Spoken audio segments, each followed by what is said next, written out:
दोस्तों, स्वागत है आपका कैलिस्टो क्लासेस में।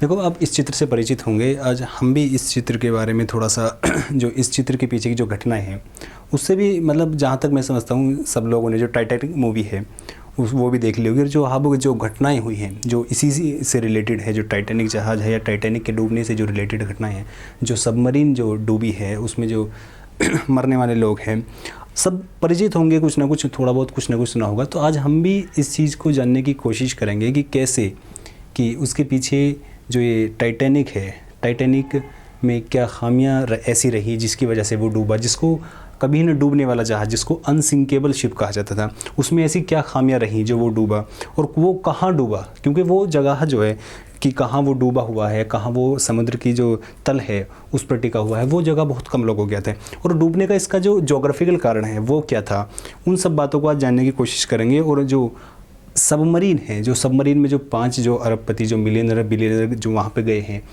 उनकी क्या बैकग्राउंड है। क्योंकि उनमें कुछ ऐसे लोग हैं, जो कुछ 2-3 जो लोग हैं जो करिश्माई व्यक्तित्व वाले हैं, जिन्होंने बहुत से ऐसे कारनामे किए हैं जो प्रशंसनीय हैं। कुछ के नाम तो लगभग 3-3 गिनीज बुक में रिकॉर्ड भी शामिल है। तो उन सब बातों को आज जानने की कोशिश करेंगे। शुरुआत करते हैं कि जो टाइटैनिक है, टाइटैनिक आप जानते हैं कि 12 अप्रैल 1912 को साउथहैम्पटन जो इंग्लैंड में एक जगह है, साउथहैम्पटन से वो चलता है और साउथहैम्पटन से 12 अप्रैल 1912 को निकलकर जो फ्रांस है, फ्रांस में एक जगह, और आयरलैंड में जो क्वींस टाउन है, और फ्रांस में जो चेरबोर्ग है, वहाँ से वो सवारियों को उठाता है और सवारियों को उठाकर फिर अपने जो डेस्टिनेशन है वहाँ न्यूयॉर्क के लिए वो निकलता है। अब सभी चीज़ें सही जारी होती है, लेकिन बीच में क्या होता है, जो उसके कप्तान होते हैं, जो एडवर्ड स्मिथ उनका नाम होता है, वो थोड़े से उत्साहित हो जाते हैं, क्योंकि ये टाइटैनिक की जो पहली यात्रा थी, और वो उत्साहित होते हैं समय को लेकर कि मैं कैसे उसको टाइटैनिक शिप को दुनिया का फास्टेस्ट जो शिप है उसमें शामिल करूं और समय से पहले वहां पर पहुंचाऊं। उसी में वो उत्साहित होकर थोड़ी उसकी स्पीड जो है वेदर कंडीशन ख़राब होने के कारण भी कम नहीं करते हैं, और वो इस घटना को, जो डूबने वाली घटना है, उसको अंजाम को पहुँचती है। अब वो जब यहाँ से चलती है वो लगभग यहाँ पर जो कनाडा का न्यू फाउंडलैंड जो द्वीप है उससे लगभग 600 किलोमीटर की दूरी पर ये एक आइसबर्ग से टकराती है, और आइसबर्ग से टकराकर वो डूब जाता है। अब वो डूबने के पीछे जो घटनाएं हैं वो सब टाइटैनिक मूवी से में आपने देख ली होगी, हम उस पर ज़्यादा बात नहीं करेंगे। हम बात करेंगे कि इसका ज्योग्राफिकल एस्पेक्ट जो हमारे विषयों से जो रिलेटेड है, वहाँ हम क्या देख सकते हैं, हम उसके बारे में यहाँ जानने की कोशिश करेंगे। जैसे यहाँ पर आखिर वेदर कंडीशन क्यों ख़राब थी ऐसी कि उनको अपने सामने की जो आइसबर्ग है, जो बर्फ़ का इतना पहाड़ है, जो टुकड़ा नहीं, जो बर्फ़ के जो पहाड़ है, आइसबर्ग जो होता है, वो आखिर क्यों नहीं दिखा। वो इसलिए नहीं दिखा कि ये जो जगह है ये ऐसी जगह स्थित है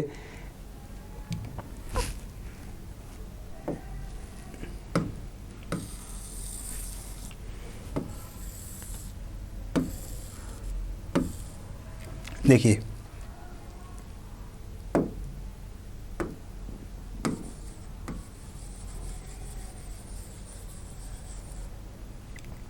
ये ऐसी जगह स्थित है जब यहाँ से जाता है। पृथ्वी पर जो, जैसे हम जानते हैं कि 71% जो है वाटर है, और उस वाटर पर धाराएं चलती हैं, करंट चलती है, जो पृथ्वी जो पानी को हमेशा जो है गतिशील अवस्था में रखती है।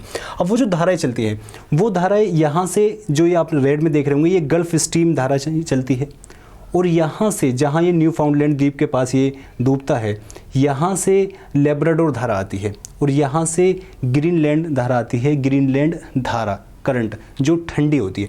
ये 2 ठंडी करंट आती है और यहाँ से गर्म करंट जाती है। और जो ये न्यू फाउंडलैंड है, इस जगह पे आकर, इस जगह पर अगर आपको पता है कि टाइटैनिक जो है वो डूबा था। अब यहाँ पर 2 गर्म और ठंडी धाराओं के आपस में मिलने से कुहासा होता है, क्योंकि आप देखते हैं जब आप गर्म या ठंडी चीज़ को आप आपस में एकदम मिलाते हैं तो एकदम फुहार सी उठती है, एक धुआं सा बनता है, जो जिसको बोलते हैं कुहासा। वही कंडीशन यहाँ पे होती है, और उस कंडीशन के कारण जो है दृश्य जो है वो आसानी से दिख नहीं पाते हैं। वही टाइटैनिक के साथ हुआ, जो उस पर बैठे रहते, क्योंकि आज हम सोनार जैसी हमारे पास जो टेक्नोलॉजी है उससे हम पानी में जो है बहुत दूर तक का देख सकते हैं, बहुत दूर तक का अंदाज़ा लगा सकते हैं कि आगे क्या है। लेकिन उस टाइम पे सोनार जैसी जो टेक्नोलॉजी थी वो हमारे पास नहीं थी, तो हम विजुअली चीज़ों को देखा करते थे। जब विजुअली इस घटना के कारण जो हमारी जोग्राफिकल जो एस्पेक्ट है इसका, कि जो यहाँ पर गल्फ स्ट्रीम यहाँ पर धारा बहती है, जो नीचे से जाती है जो गर्म होती है, और जो ऊपर से जो लेब्राडोर और ग्रीनलैंड जो करंट है वो ठंडी करंट आती है, और ठंडी और जब गर्म करंट आपस में मिलती है तो वहाँ कुहासा होता है। और इसका अगर मैं आपको एक क्वेश्चन और इसमें आपको याद कराने की कोशिश करूँ, तो जब ठंडी और गर्म करंट आपस में मिलती है तो वहाँ जो है मछली का प्रोडक्शन जो है वहाँ ज़्यादा होता है, क्योंकि वहाँ ऐसी परिस्थितियाँ बन जाती है कि जो मछली का जो प्रजनन क्षमता जो है वो बढ़ जाती है। तो दुनिया में जो 3 जगह ऐसी है, उनमें से 3 जगह में से ये एक जगह जो है, ये भी दुनिया के लार्जेस्ट मछली प्रोडक्शन में से ये भी एक वो जगह है जहाँ टाइटैनिक डूबा, उसी के आसपास वाले जो एरिया है जहाँ ठंडी और गर्म करंट जो है आपस में मिलती है। तो ये तो वो रीज़न था कि वो जगह थी और वो रीज़न जहाँ टाइटैनिक डूबा, और वो रीज़न जिस वजह से टाइटैनिक को वो आइसबर्ग जो है उसको वो लोग जो वहाँ पर दृश्य के लिए देखने के लिए बैठे होते थे वो नहीं देख पाए थे। अब इसमें आगे यदि हम चले तो जिसे इसको अनसिंकेबल जहाज़ इसको कहा जाता था। अब अनसिंकेबल इसको क्यों कहा जाता था? जो इसके आर्किटेक्चर थे उन्होंने आखिर इसमें ऐसी क्या क्वालिटी डाली, ऐसे क्या फीचर्स डाले जो इसको इतने प्रोत्साहित थे, इतने उत्साहित थे कि वो इसको अनसिंकेबल बोलते थे। वो ये समझते थे कि जो इसके आगे का जो ये दृश्य है कि यदि ये जहाज़ कभी टकराता है, यहाँ से ये टकराएगा, तो इसको इन्होंने 2 लेयर्स में बनाया था। फर्स्ट लेयर ये कि यदि ये टकराता है, यदि ये टूट भी जाती है तो हमारे पास सेकंड लेयर है। उन्होंने इस चीज़ को इमेजिन नहीं किया या इसमें कुछ खामियां रहीं कि ये साइड से भी किसी चीज़ में टकरा सकता है या साइड से भी गिर सकता है। वही इसके साथ हुआ। साइड से यहाँ बेशक इन्होंने 2 लेयर बनाई, यहाँ वो लेयर नहीं बना सके, यहाँ एक लेयर थी, और यहीं इस लेयर से यहीं पे जैसे जो बर्फ़ का जो टुकड़ा था वो यहीं से इस पर टकराता है, और यहीं इसमें वो टकरा कर इतना ज़्यादा भयंकर इसमें मतलब टक्कर होती है कि यहाँ पर इसकी जो एक परत है इसमें छेद हो जाते हैं। और वो छेद के बावजूद भी उन्होंने इसको भी इमेजिन किया था कि यदि ऐसा होता है कि वो टकरा कर वो जहाज़ जो है टकराता है और उसमें पानी भर जाता है तो उसके बाद क्या होगा। उन्होंने यहाँ तक इमेजिन किया था। तो उन्होंने इसमें जो 16 चैम्बर थे, उस 16 चैम्बर में से यदि 4 चैम्बर में पानी भर भी जाता है तो तब भी जो वो टाइटैनिक जहाज़ जो है वो नहीं डूब पाता। लेकिन इस घटना से क्या होता है कि दुर्घटना जो है वो ज़्यादा बड़ी होती है, और जो 6 चैम्बर होते हैं इसके अगले, वो 6 चैम्बर में पानी जो है भर जाता है, और 6 चैम्बर में पानी भर जाता है तो जहाज़ जो है वो आगे से अंदर की ओर झुकने लगता है और पीछे से उठने लगता है, और इस तरह जो है वो जहाज़ डूब जाता है। तो ये तो वो घटनाएँ थी जिससे ज़्यादातर लोग परिचित हैं। हमने इस पर थोड़ा सा ओवरव्यू देने की कोशिश की। अब ये वो जहाज़ है, ये वो उस जहाज़ का, टाइटैनिक जहाज़ का मलबा है जिसको लोग देखने जाते हैं। अब इसमें काफ़ी लोग जा चुके हैं। जैसे आपने जो टाइटैनिक मूवी देखी, जो उसके जो डायरेक्टर है जेम्स कैमरून, वो भी इस पर लगभग 30 से 32 बार यहाँ पर जा चुके हैं और सफलतापूर्वक वापस आए हैं। अब इसी तरह की एक कंपनी है ओशन गेट कंपनी। ये ओशन गेट कंपनी 2009 में इसकी इस्टेब्लिश हुई। इसके फाउंडर जो सीईओ है और फाउंडर है वो स्टॉकटन रश है। ये भी जो वो 5 लोग हैं जो उसमें जाने वाले हैं उनमें से एक ये भी शामिल है। अब ये 2009 में उसके बाद इसने लगभग 19 या 20 में टाइटैनिक की जो टूरिज़्म है उसको शुरू किया, और 2020 में भी ये वहाँ पर लोगों को ले गए थे। और उसी क्रम में ये इन 5 बिलियनर को, जो इसमें खुद भी शामिल है, और एक फ्रेंच नेवी ड्राइवर है पॉल हेनरी, जिनका निकनाम है मिस्टर टाइटैनिक। अब मिस्टर टाइटैनिक इनको क्यों बोला जाता है? क्योंकि जब 1985 में टाइटैनिक का मलबा मिला तो उस मलबे के बाद 1987 से, उसके 2 साल बाद से ये उसी के एक्सप्लोरेशन में लगे हुए हैं और लगभग कई बार वहाँ पर जा चुके हैं, तो इसलिए इनको मिस्टर टाइटैनिक नाम दिया जाता है। जाने वालों में एक शामिल है ये सुलेमान दाऊद, इनके बेटे हैं, और ये दाऊद हैं, ये पाकिस्तान के रहने वाले बिलियनर हैं जो ब्रिटिश में रहते हैं। 1-2 ये शामिल हैं, तो टोटल 5 शामिल है। अब इनमें से जो सबसे करिश्माई व्यक्तित्व हैं, जो सबसे ज़्यादा इंटरेस्टिंग है, वो है ये हैमिश हार्डनिंग। 58 साल के हैं। हैमिश हार्डनिंग एक एयरक्राफ्ट कंपनी के जो दुबई बेस्ड है उसके भी मालिक हैं। इनके खिलाफ नहीं, इनके नाम 3 गिनीज बुक वर्ल्ड रिकॉर्ड शामिल हैं। साउथ पोल, जो दक्षिण ध्रुव जिसको बोलते हैं, दक्षिण ध्रुव की यात्रा ये कर चुके हैं।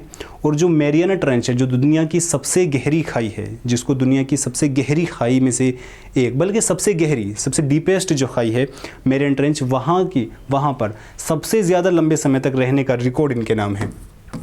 और पिछले साल पिछले साल भी आपने न्यूज़ देखी होगी कि कुछ लोग स्पेस में टूरिज़्म करने गए थे। स्पेस टूरिज़्म करने वालों में भी ये जो है हैमिश जो हार्डनिंग है ये उसमें शामिल है।